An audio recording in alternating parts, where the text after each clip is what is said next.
welcome to the Macedonian Successor Army Showcase. We're redoing the Battle of Raphia on Monday. I'm bringing the Seleucids, and my opponent is bringing the Ptolemies. And I thought this was a good opportunity to get out the whole army and pick my forces for the battle. And also take you through what I've been working on for the past couple of years. So this is several years of work here, and probably 4 different painting styles as I've worked on this army, and also different basic styles as well. So I'll take you through the troops and show you what I've been working on. And I hope you enjoy. So we'll start on the left flank and right. On our immediate foreground here, on the left flank, the troops in front are what I'll be bringing to the game, and then the stuff in back is the extra stuff. So to start here, we got 2 units of Lancers led by a general, and this is mainly set up for to the strongest, rule set, although this would work for Hail Caesar as well. But our commander here,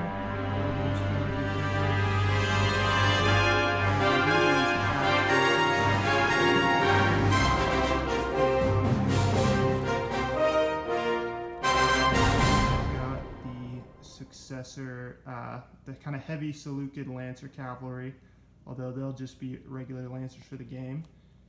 And then we've got my, some kind of more typical Macedonian companions. And I painted these with black cloaks after the Osprey book on Pyrrhus of Epirus, and they're kind of painted to be Pyrrhus of Epirus's bodyguard, and he was a different Macedonian successor from Epirus, and he invaded Italy. He's pretty famous in wargaming circles. Okay, next we've got the Thracian cavalry. Now these aren't totally finished basing. I still need to paint the bases, but these are based off of the Kazan look. I think that's what it is in Bulgaria. The Kazan look tomb paintings. Maybe I'll put a picture of those up there sometime, but the reds and blues are taken from those tomb frescoes, as well as the oval shields. These are some light conversion work from Gripping Beast and Wargames Foundry figures, and this guy I'm actually pretty pleased with. I bought these unpainted off eBay and they were damaged. This guy was missing an arm, so I actually glued a Victrix arm and spear onto the metal guy. So here we have some Thessalian cavalry. There's a tomb painting with cavalrymen.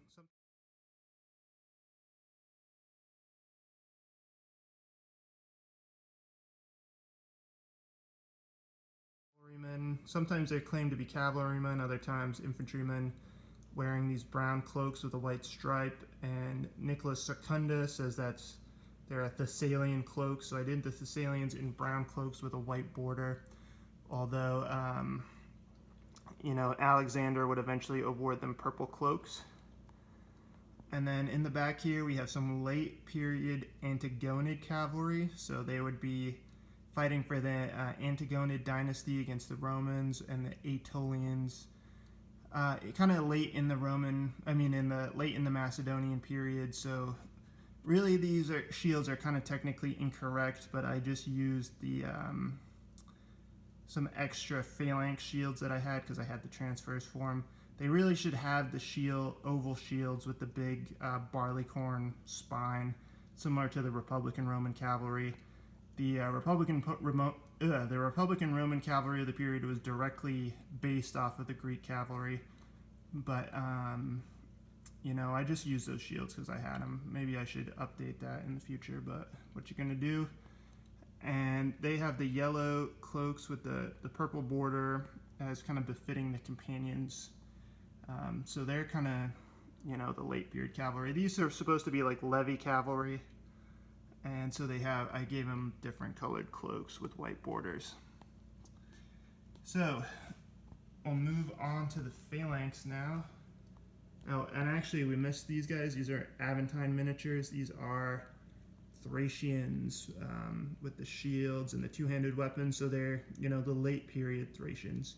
So they mainly adopted Greek clothing styles, and they've adopted the two-handed sword, which again is kind of a later development, in the oval Thurio shield, later period shield. So here we have the phalanx. So, and this is the phalanx I'm going to be bringing to the Raffia refight. So, kind of do a pan down the ranks here. And these are a mix of Victrix figures, Aventine figures, mainly.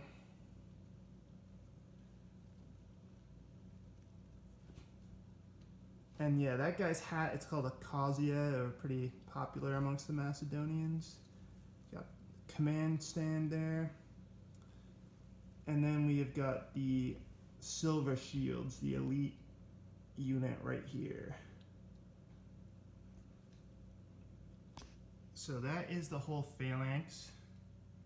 The silver shields unit is 8x4, so 32 men. The rest are 6x4, so 24 each.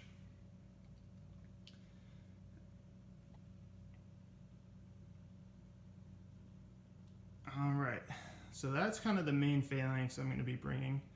We hop back to the second row. So we've got a unit of Thuriothori. So these are supposed to be mercenaries. I gave a lot of them Italian style helmets, and these are kind of kit bashed from Aventine Miniatures, Wargames Foundry, and Victrix Plastics. And with these guys, all you really need is a guy with a tunic who can carry a spear, and then you can glue the right kind of shield on and give them the kind of heads you want. So these were really ubiquitous mercenaries in the late kind of Macedonian period. They wouldn't be in like an Alexandrian army, but they would be in kind of the later armies, and they were mercenaries who were drawn from really all over the Mediterranean, who kind of fought in this common style, and they really replaced the hoplites. And also, you know, in the Greek city-states, they kind of, you know, the city-states were kind of turning into leagues at this point.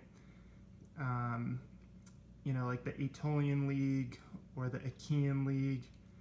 These would be the main kind of troops in those armies as well. They really replaced the hoplite. Next we have the Thorakitai. These are, you know, chainmail armored guys. These also work well as imitation legionaries, and they're pretty specific to the Seleucid Empire, the way I've done these guys. We have another general here. So here's a levy phalanx, or, you know, an unarmored phalanx. These are all Wargames Foundry. These are 3x8. Again, this is, you know, I was experimenting with different basing conventions. We got another general figure, a guy standing on a rock. I kind of went through this phase of doing guys on rocks for whatever reason, but I thought this figure with the crossed arms would look really good on that rock, so I kind of played with that. And these are a mix of Aventine, Wargames Foundry is the main figure, and also a Victrix figure on there. So these are my Tarentine phalanx, and they've got another general in front of them there. And these are kind of meant to represent another unit of Pyrrhus of Epirus's army. You know, he's a general who crossed over to fight the Romans, and he recruited these from the citizens of the city of Tarentum in southern Italy, modern day. I can't remember what the modern day city is called, but anyways, it still exists. It's kind of where the modern Italian Navy is based. Taranto, sorry, that's what it's called, Taranto. But I think it was called Taris or Tarentum back in the day. So he recruited these of the citizens of that city, and he impressed them into the ranks. They didn't really want to fight. They had hired him to fight for him, and he, you know, forced them into the army. And they were called the Leucospides, or white shields. So I gave them all white shields. Gave them a dolphin standard, because the dolphin was the symbol of Tarentum. And I also mixed in a lot of Italian heads, you know, to show kind of they're Greeks living in Italy, but, you know, they've kind of picked up the native styles. And I put this phalanx together out of a mix of all the leftover figures I had after doing the rest of these troops, because I wanted them to have this really ununiform look.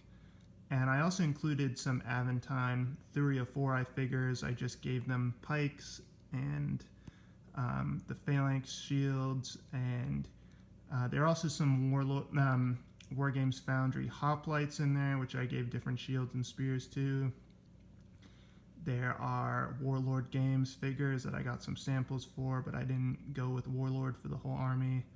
Bunch of Victrix figures in there. So they're a real hodgepodge mix, and I kind of like the sort of disorganized look that they have, because they really weren't, the best troops. So moving on now, we got some mercenary hoplites. So these would be suitable for, the early period. So Philip, Alexander, and the early successors. Tons of mercenary Greeks in those armies. But again, by the later period, they were kind of replaced by the Thureia shield, kind of a more versatile shield, and cheaper as well. So then here we've got the Hypaspists. So they were kind of like the special forces of the army, and they could either fight as hoplites, skirmisher, kind of peltasty skirmisher types, or light infantry rather, and also they would fight as, in the phalanx as well with pikes. I guess I could have done more figures. I was just feeling really burned out when I did them, so I did them kind of in an open order with the hoplite shields. They would also be, they would often storm the breaches, do things that required a little more flexibility than the pike phalanx. So they would storm the breaches of cities if they were attacking cities. They were just the kind of elite troops who could do everything. I do wish I did more figures of these at the time, but I was getting really burned out. And the armor, the Macedonian armor, the Greek armor takes forever to paint in my experience, which made me want to move on. And the purple armor is historical. They've recovered actually from some tombs. These the outer facings of the armor, which were purple in some cases. There are also some tomb paintings that show the purple armor. So that is actually pretty historical. So then we've got an Indian war elephant here from Aventine Miniatures with some Victrix guys on the base. I still got to put static grass on some of the stuff. And he's got a Roman grabbed in the trunk. So he would be, this elephant is really suitable for the big showdown between the Seleucids and the Romans at Magnesia. But this is a really awesome model, and the Aventine war elephants are spectacular.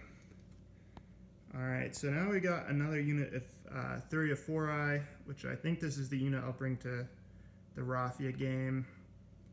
So in this case, they're Greek mercenaries fighting for the Seleucids. Although, in the Greek armies, they would be citizens, but they're also, like Lydians and Sicilians and all sorts of different ethnicities fought in this fashion. Jewish troops as well fought like this in this time period. And there are a lot of Jewish mercenaries actually in the Ptolemaic army. These would also, I think, work really well as Syracusans, as well as that other unit I showed earlier.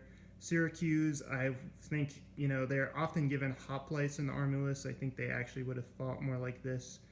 I was reading some papers on academia the other day, or not the other day, a couple years ago. But that kind of talked about how, especially in Syracuse, Carthage, they were all kind of recruiting the same mercenaries, and they all kind of started adopting this style of fighting primarily because it was so interchangeable between, the different ethnicities of the Mediterranean. Spaniards fought very similar to this. Celts actually, fought very similar to this. So it made sense that they could all kind of fight in this similar way. Even the southern Italians fight very similar to this, similar shields. So now we've got the heavy cavalry we're going to be bringing. So these are the cataphracts. Awesome figures by Aventine. Another unit of heavy cavalry, and I was kind of experimenting with the look of these, so I tried the wedge formation. I don't know that I would do this again. It's kind of a massive base, but I wanted to kind of experiment with making a wedge. And then we've got the leader of the army himself.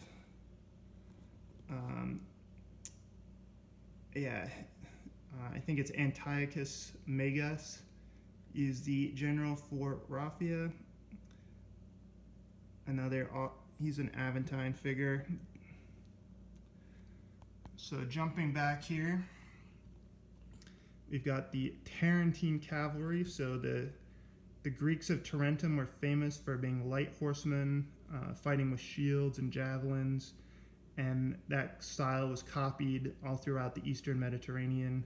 So the original Tarentine cavalry are from Tarentum, but eventually just any light cavalry skirmishing with the shield were called Tarentines.